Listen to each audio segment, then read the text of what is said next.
Hi, I'm Shannon, the podcast producer at C-SPAN. This week on C-SPAN's Lectures in History podcast, a discussion on Confederate monuments and labor integration in New Orleans. Tulane University history professor Rien Fertel discusses the erection of Confederate monuments in the 20th century, alongside efforts to integrate and unionize black and white dock laborers. Class starts right after this. Hi, I'm Tammy, and joining me today is Paul, as we celebrate 45 years of C-SPAN's unblinking eye on the democratic process. That's right, Tammy. Since our founding in 1979, C-SPAN has been documenting history with a unique approach, unfiltered, without commentary, and entirely independent from government funding. C-SPAN is funded by fees from our cable and satellite distribution partners, and now with fewer people subscribing to cable and satellite, we're asking you to help support our next 45 years. It's amazing to see how C-SPAN has adapted and grown. With the rise of digital platforms and social media, C-SPAN has expanded its reach, so no matter where you are, you have 24/7, 365 access to the democratic process. And as we navigate this ever-changing media environment, C-SPAN's dedication to putting you in the rooms where politics is debated and policy is determined will not waver. We ask you to support C-SPAN's vital mission. As we celebrate 45 years of service, your contribution helps us to continue to adapt and grow in this digital age. Visit cspan.org/donate to make your contribution today. Here's to 45 more years of bringing democracy directly to you wherever you get your news. Thank you for your support. Visit cspan.org/donate today to make a difference. So, we're going to begin here, New Orleans, 1895. She's beautiful, isn't she? Up here on the screen. It's a bustling city. It's a city on the make. Nearly 2 decades since the end of Reconstruction, a decade after the World's Fair came to town, which was a financial disaster, as we discussed, but it nevertheless introduced New Orleans, its architecture, its literature, its food, and of course, Mardi Gras, to a new tourist economy. The 1890s, the dawn of the so-called progressive era, a time of urban progress when the public transportation network of streetcars became electrified, when the city's new sewage and water board began constructing modern sewage and tap water systems. New Orleans' port, as you can see here, bustles during this period, welcoming thousands of immigrants from Sicily, from Central America, and beyond, as well as trafficking cotton and coffee across the globe. New Orleans is a city on the move. And as New Orleans steams towards the 20th century, things were looking up, literally. The city's first skyscraper was erected in 1895. This is the Hennon Building, a whopping 10 stories tall. Big for the time. Visitors used to pay 10 cents to climb up to the top and watch the city roll by. It stands on the corner of Common and Carondelet Streets. It's now an apartment complex. New Orleans was looking upwards towards the sky in other ways during this period, raising monument after monument after monument to the former Confederacy. Starting with this massive column on St. Charles Avenue dedicated to Confederate General Robert E. Lee in 1884, rising over 68 feet high. Atop stood an over life-size 16.5 feet tall statue of General Lee, who we should note never likely visited the city of New Orleans. Like similar statues built during this era throughout the South, the general faced north, symbolically watching and waiting to greet another potential invasion from American Union forces. Statues like these covered the city, as well as every town and city throughout the southern United States. Cities, of course, had the largest statues, like these seen here, both in New Orleans. The first dedicated to Jefferson Davis, President of the Confederacy during the Civil War, that was erected in 1911. And the second, dedicated to New Orleans-born General P.G.T. Beauregard, who ordered the first cannon shots fired to start the Civil War. That statue was raised in 1915. In smaller towns, statues to the Confederacy looked, and often still look, just like this. Memorials to a nameless, nondescript Confederate soldier. This one on the screen was erected in 1886 in Baton Rouge, soon after the conservative Redeemer Democratic forces that ran the state successfully fought to remove the capital out of New Orleans. Why did they remove the capital from New Orleans to Baton Rouge? It's because New Orleans represented the highest black population in the state, a black population with newfound power, voting power. Over 770 statues like this were erected throughout the South, many resembling this one, a lone soldier standing on a pedestal, always placed in a prominent site or building, city hall, a town courthouse, a town square. Those 770 plus statues made up over 1,500 public symbols dedicated to the Confederacy. Statues, monuments, roads, schools, buildings, bridges, plaques, military bases, parks. They joined the Confederate flag, which flew just about everywhere throughout the South. The vast majority of this 1,500 were dedicated between the 1890s and the 1950s, matching up exactly with the era of Jim Crow segregation brought on by the Supreme Court's 1896 Plessy versus Ferguson ruling that we talked about a few weeks ago, which of course originated here in New Orleans.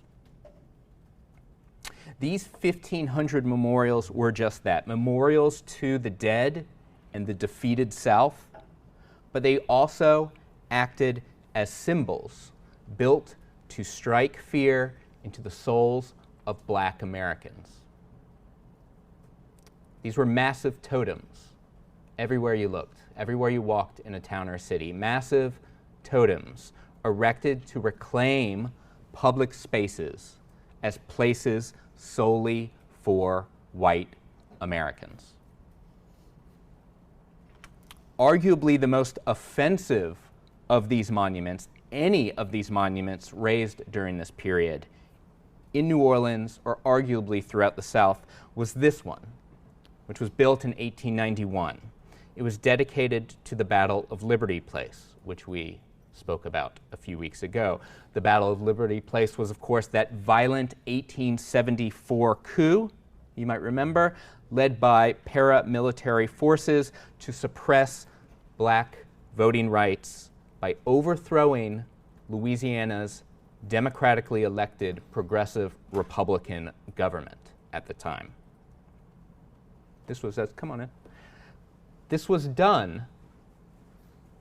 The statue was raised as a later inscription that you can see on the screen, as a later inscription added to the monument made clear in the name of white supremacy.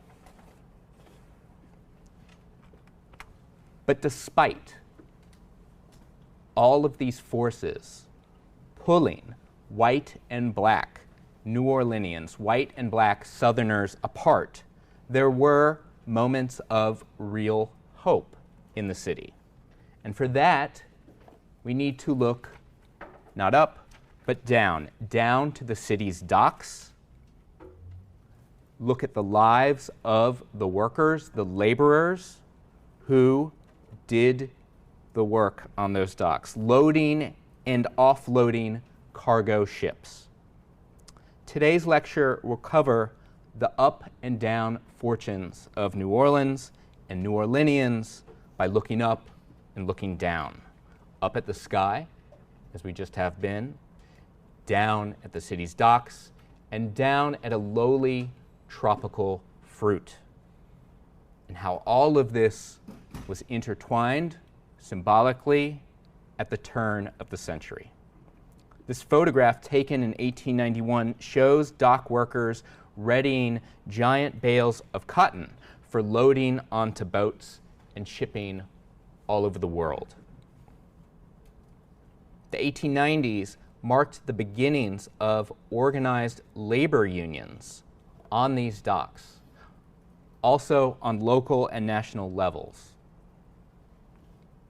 These labor unions allied and assisted each other in fighting for better, safer, fairer working conditions. Labor unions during this progressive era popularized what we call strikes. That is, mass, organized work stoppages, refusals to work. And these strikes were in order to push corporations and their bosses, those with the wealth and the power, to give in to the strikers, the workers' demands. On October 24th, 1892, between 2,000 and 3,000 members of 3 separate unions in New Orleans, workers in a variety of trades, decided to strike as one, as a single unit. Their demands were a 10-hour workday, overtime pay, and preferential hiring for union members over non-union members. By November of that year, 46 additional unions in the city, representing over 30,000 laborers, joined this general strike. This 30,000 made up half of the city's workforce at the time. These men, and they were mostly men, worked in just about every trade that makes a city run, that makes a city operate on a daily basis. They didn't just work the docks, but they were streetcar drivers, factory workers in all types of factories, delivery men, construction workers, street cleaners, firefighters. They were the men, the workers, who made sure that the city's gas and electrical systems worked.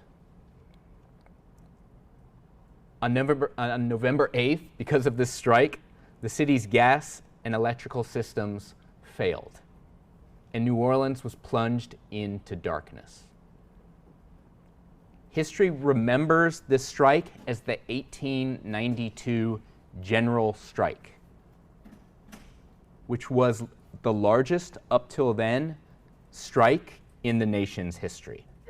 And that happened here in New Orleans. Now, what's so important to note about this strike, beyond its size, is that black and white workers went on strike together in solidarity. And this was during Jim Crow, we have to remember.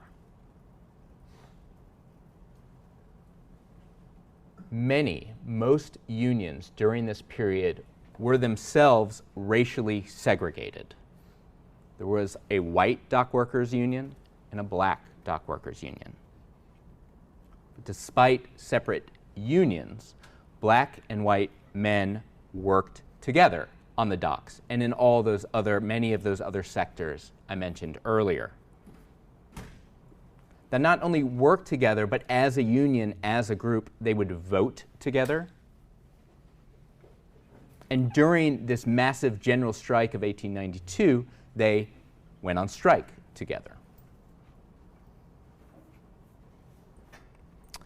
And throughout this massive strike, the 1892 general strike, the people in charge, the men in power, did their best to racially separate the black and white unions, black and white laborers who were on strike. They attempted to sow discord by appealing to racial hatred. Newspapers, which were at the time generally unfriendly to unions and union labor, told false, often lurid tales of mobs of black strikers assaulting white individuals across New Orleans. Newspapers spread stories that black workers wanted to take over the government of the city. These were scare tactics, and these scare tactics failed. The strike did not break. The Louisiana governor ordered the state militia to New Orleans on November 10th. And the state militia arrived in the city thinking they were going to find riots, chaos. But they found a city at calm, at peace, in the dark, but people helping each other, feeding each other's families when they're not getting paid during this strike. The strike eventually ended. It ended by mid-November of that year, with employers agreeing to two of the strikers' most important demands: a 10-hour workday, which was a treat back then, right? We now think of an 8-hour workday as kind of the maximum limits. 10-hour workday was what they were fighting for, right? And also overtime pay for the first time for many of these workers.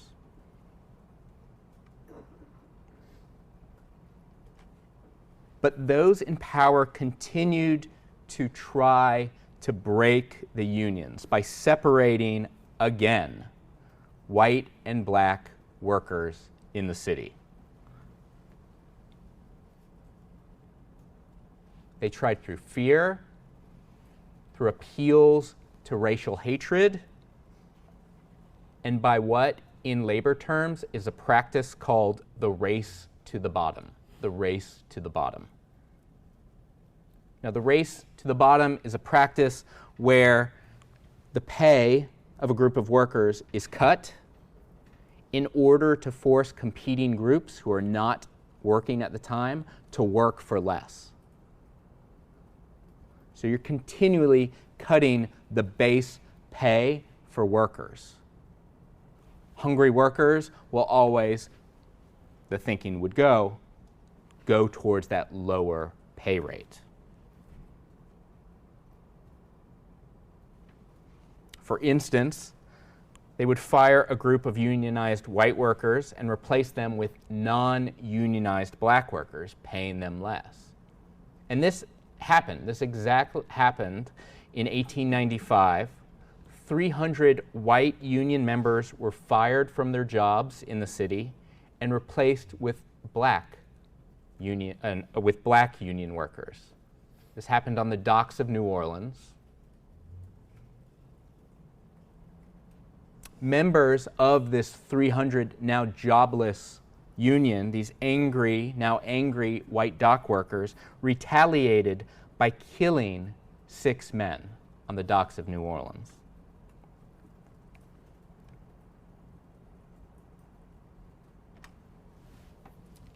Local unions went on the defensive,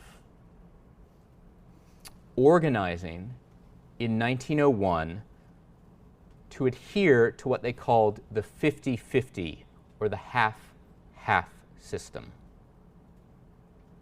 Now, the 50-50 or half-half system did just what it says it would do. Every workforce would have an equal number, 50-50, of black workers and white workers. And so if we could go back in time to this picture, right, taken around this period, turn of the century, and we can do kind of a demographic count of the workers loading and unloading. We'll talk about what they're unloading in a second, right? This product from boats. We could do a head count, and we'd see, it should adhere to this 50-50 half-half system, half black, half white. These were mixed race. These were unsegregated work crews. Black and white unions mostly remained united despite continued efforts throughout the 20th century to racially divide them. The half-half system was something that the black and white unions devised themselves. And this was important, that labor strikes were not as prominent or massive as that 1892 general strike. This was important. It was important to workers, but it was really more important to the bosses.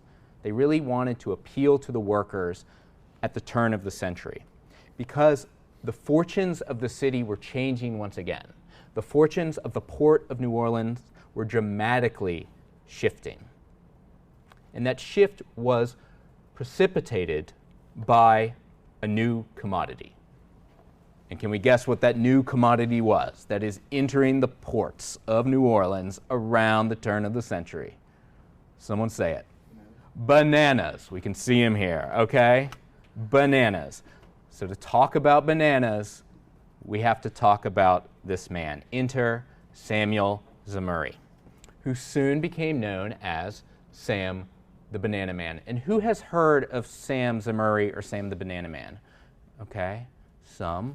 Good. Okay, definitely a character of lore in the history of New Orleans. Sam Zemurray was born in 1877 in what was then the far out reaches of the Russian Empire, in the present-day nation of Moldova. Now, Sam's main goal in life growing up, like so many Jewish individuals living in Russia during this period, this is my people, this might be some of your people,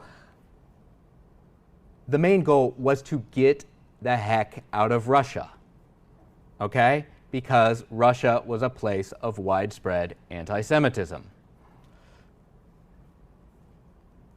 The main choices for Sam Zemurray and Jewish Russian immigrants was Europe or the United States.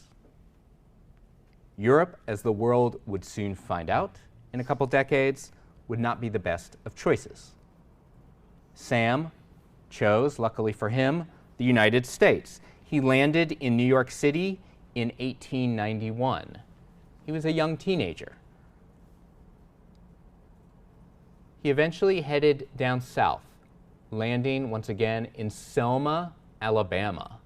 Selma, Alabama, a place very famous during the civil rights, later civil rights era.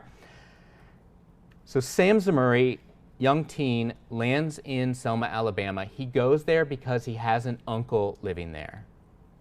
And he's a young guy. He's trying to just like eke out an existence. He's trying to survive day to day. He doesn't know what he wants to do. He just wants to eat and live to the next day, right? At some point while living in Selma, though, young Sam, this is perhaps an apocryphal story. Did it take place? Maybe. Sam Zemurray liked to tell this story, though, so it has gone down in history as Sam's story. Sam's story is that at some point, as a young man in Selma, Alabama, he encountered his first banana. Okay, now look, bananas are common, right? They're too common. They're so common that if we forget a banana in our backpack or our bag, the worst thing is that it rots and gets things gooey, right? But to lose a banana is not a big deal, right? They are plentiful. They're omnipresent. There's just, we live lives, unless we're allergic to bananas, we live lives, we're just covered in bananas, right? Whether we love them or hate them, there's bananas everywhere. My 8-month-old's favorite food, you can guess, bananas. He has to have a banana a day. He just loves it. He eats it. We put bananas in everything else he eats. Bananas. Okay, Sam eats his first banana and his mind is blown. Okay? The world changes. What is this tropical fruit? Bananas back then, not common. Not something you'd see every day. There were, you wouldn't go to the market and grocery store and buy bananas. Okay? They were rare. They were just coming to the the United States. So Sam encounters and eats his first banana. He falls in love, and he more or less dedicates his life to bananas, as strange as that sounds.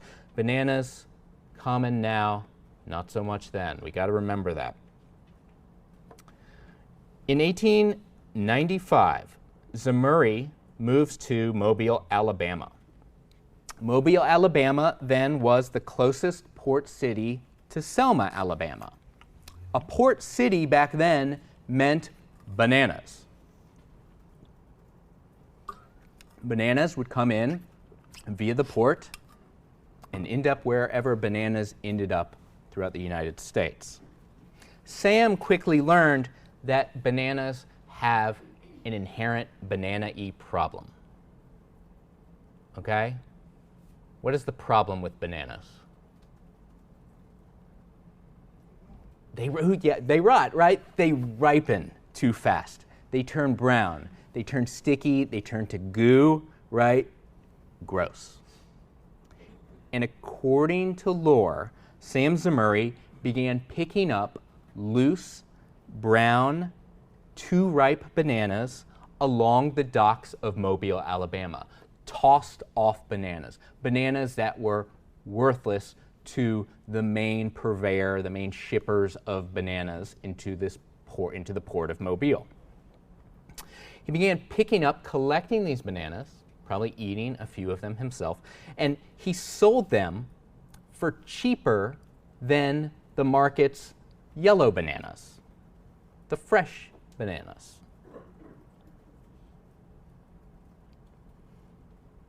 By the age of 21, Sam Zemurray was specializing in the overripe banana trade. He had $100,000 in his bank account, or around $3.5 million today, from selling overripe brown bananas.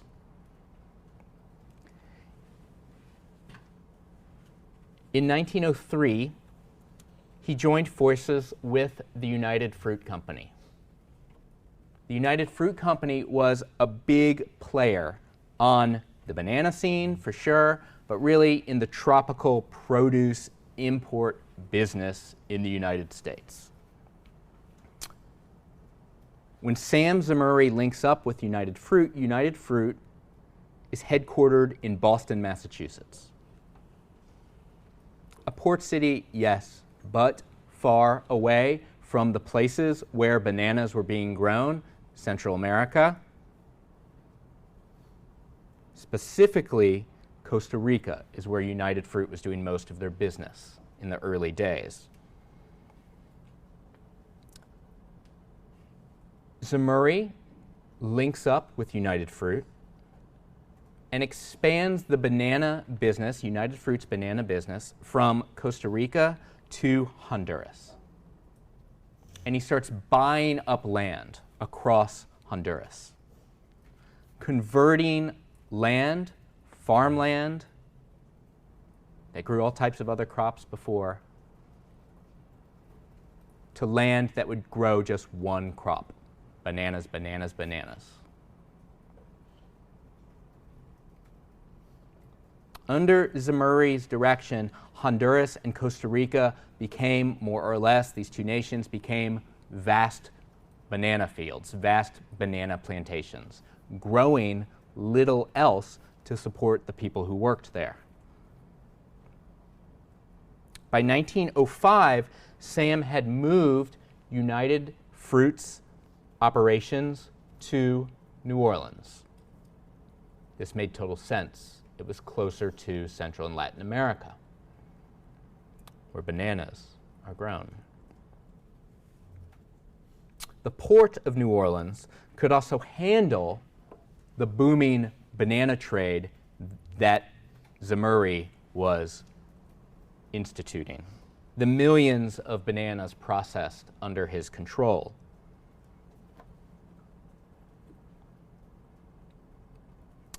Pictured here on the screen is United Fruit's former corporate headquarters in New Orleans. It was just 3 blocks away from the city's first skyscraper. It was built, as you can see, in 1920, and it was also 10 stories tall, a skyscraper of its day. And it's still there. It has this beautiful facade, and if you walk around the central business district of New Orleans, you go find this building. It is no longer United Fruit's headquarters, as we'll see down the road. By the 1910s, Zemurray was more or less the most powerful man in Central America, certainly in Honduras. Although he didn't live there. He lived here in New Orleans.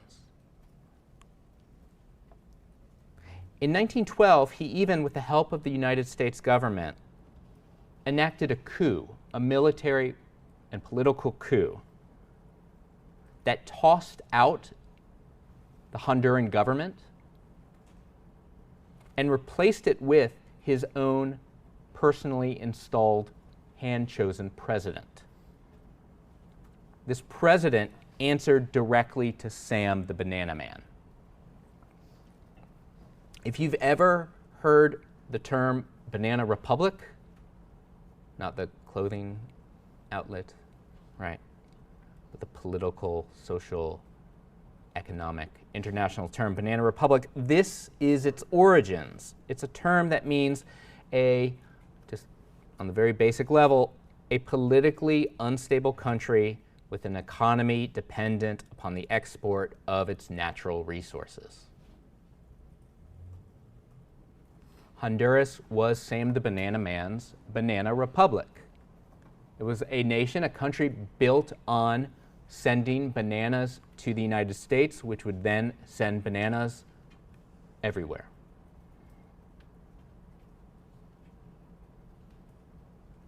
By the 1910s, Zemurray is beyond wealthy.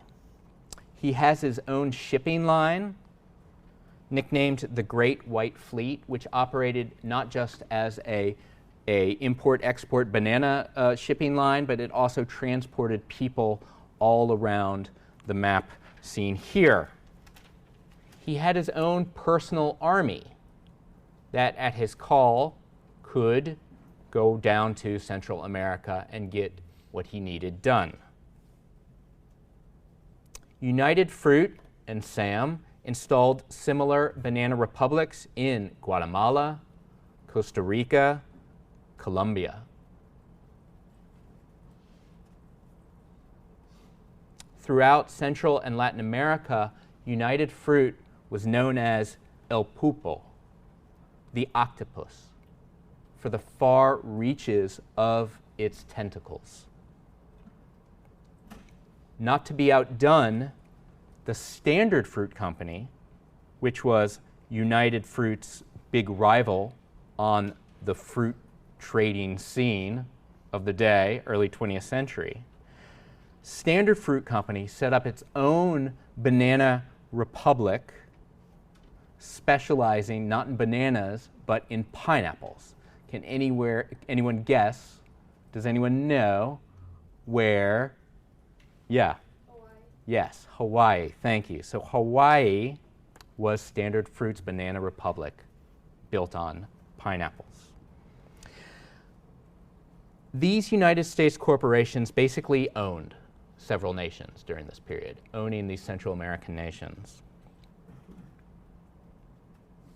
And looking to the future, the land and economies of these nations were wrecked for long periods, some up until the present day, because of their reliance on growing a single crop, a practice called monocrop farming.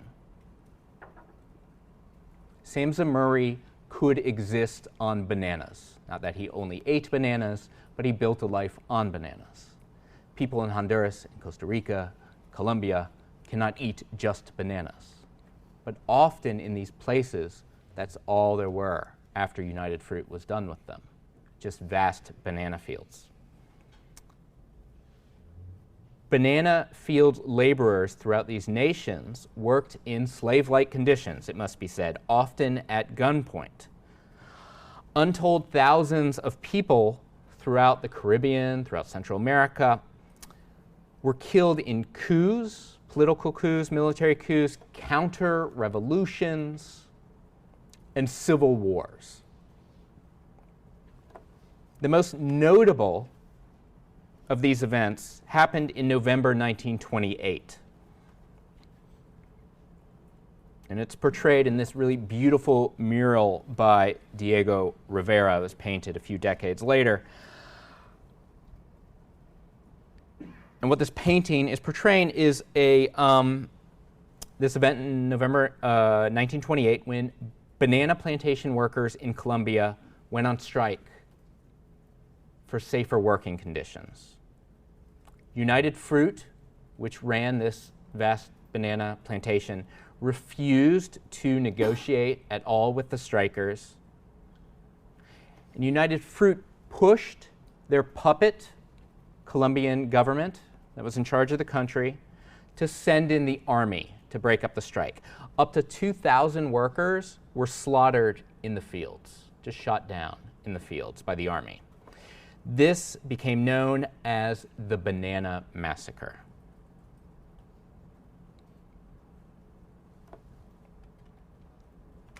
In 1929, Zemurray sells out. He's out of the banana business. He sells out for $30 million.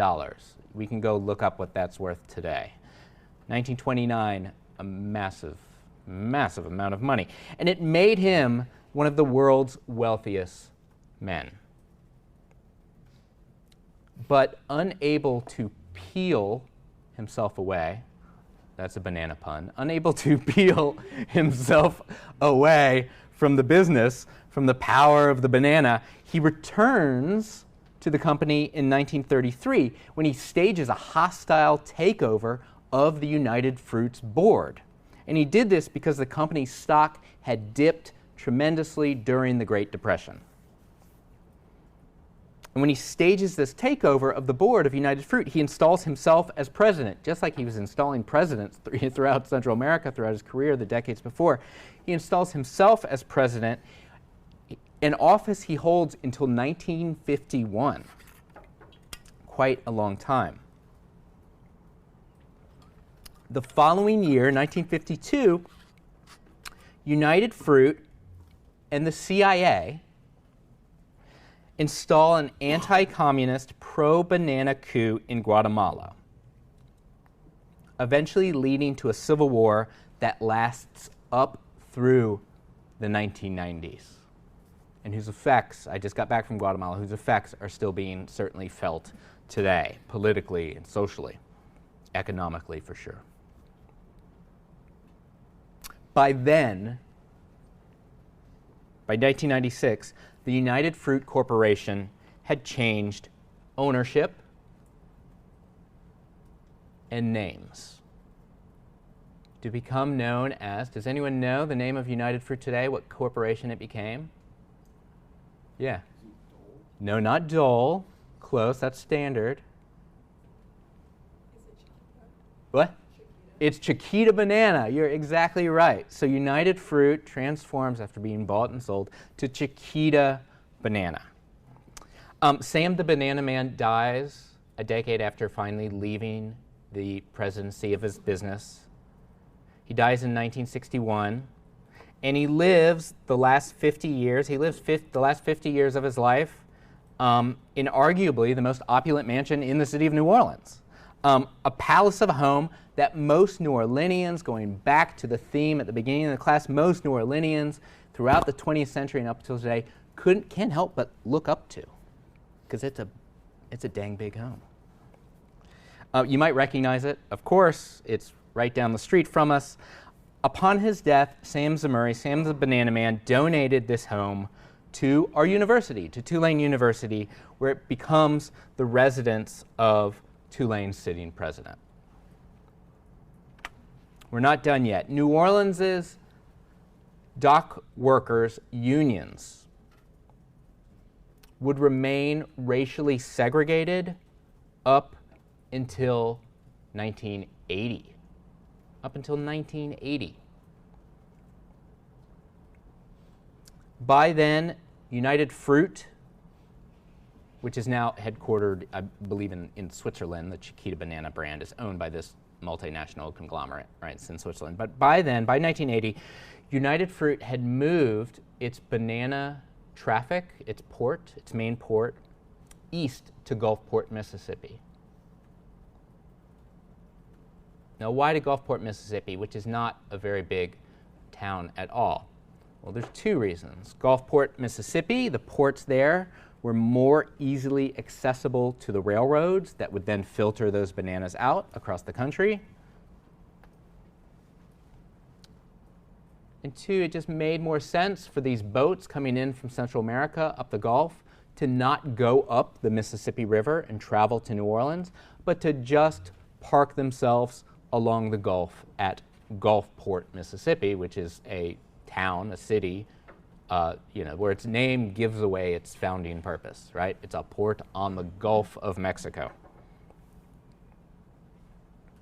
The very next year, 1981, New Orleans' first elected black mayor, his name was Ernest or Dutch Morial, we'll talk more about him in the coming weeks, called for the removal of this statue, what I called the most troublesome, the ugliest statue among the thousands throughout the South dedicated to the Confederacy, the one that said this statue is dedicated to white supremacy on it, the Battle of Liberty Place Monument.